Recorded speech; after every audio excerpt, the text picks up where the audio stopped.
from the Scripps Studios, this is San Diego's news source, 10 News.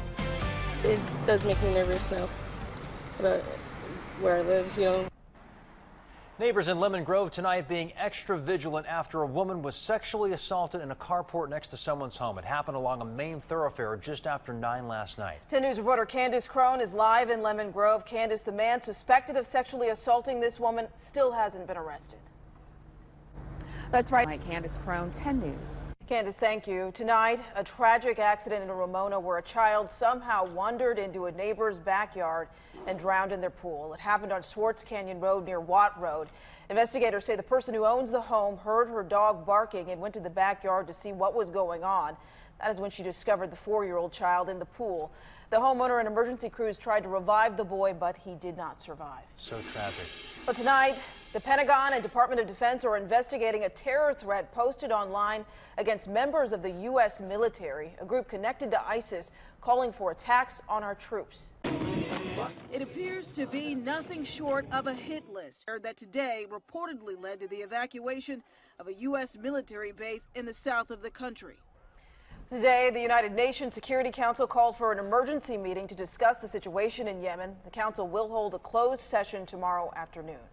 Meantime, new video tonight shows the attackers. Deputies in Northern California have arrested a man that they say killed another man, stuffed his body in a plastic barrel, and dumped it in front of Sonoma City Hall late last night. Deputies say evidence they collected led them to the mobile home of 40-year-old Christopher McNaught. McNaught was arrested today. Deputies say they have found the murder weapon, but have not said what it is. They're also not saying how the two men are connected or what the motive is behind the murder. Alerts. Meantime, hundreds of anti-war protesters marched from the White House to the Capitol to mark the 12th anniversary of the beginning of the war in Iraq. The demonstrators were hard to miss as they marched through the streets of Washington, D.C. today. Activist Cindy Sheehan helped organize the event. Her son died in Iraq in 2004. At a hospital and sent home. Unimaginable. That is how New York's Mayor Bill de Blasio is describing the tragedy that took the lives of 7 children. Investigators now say a malfunctioning hot plate is to blame for igniting the inferno that tore through their 2-story Brooklyn home.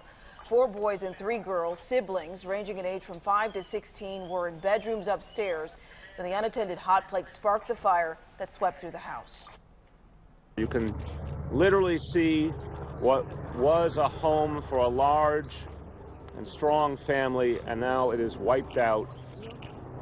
Every room empty and burned and charred. The children's father was away on business. Their mother and 1 teenage daughter escaped by jumping from the 2nd floor. Both are in the hospital suffering from burns and smoke inhalation. So recognized today. Well, former San Diego newspaper editor Jerry Warren has died at the age of 84. Warren was the editor of the San Diego Tribune from 1975 until 1995.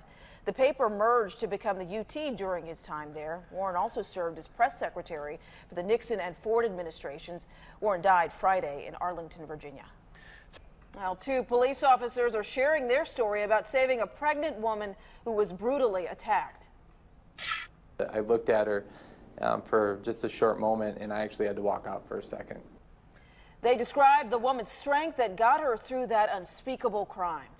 Plus, how the Sheriff's Department is revamping a program to help those who have Down syndrome following a violent arrest in 2012.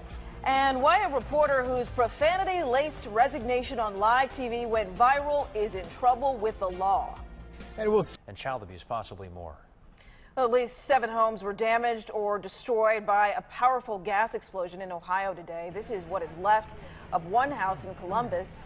The explosion happened in the middle of an afternoon and could be felt for miles. Fortunately, no one was seriously hurt.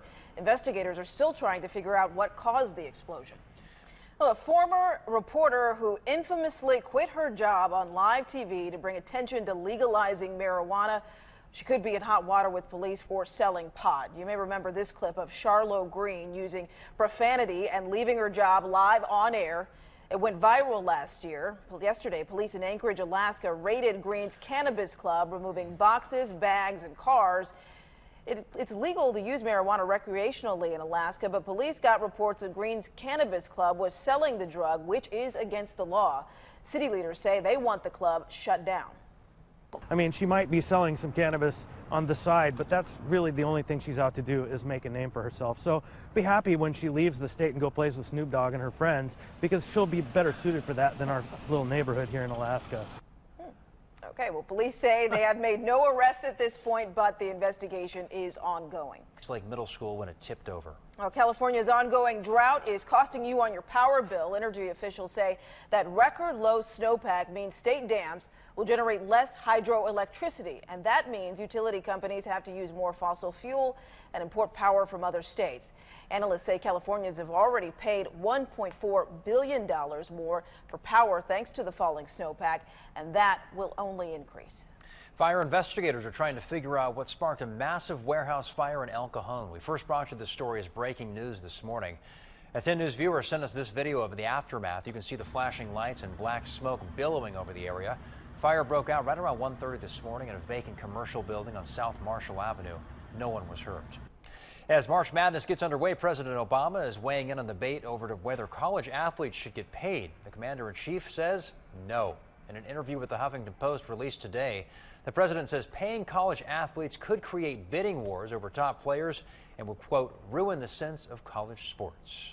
Okay, turning now to meteorologist, 10 News meteorologist Craig Herrera. It's getting hot out there. Yeah, that's the tease, right? That's exactly right, and it's going to be above normal for quite some time. In fact, the heat that we'll have, it's one of those. That play big. Back to Mickelson. He said he's going with a dark shirt tomorrow. It makes him more aggressive. Just went with a pink today.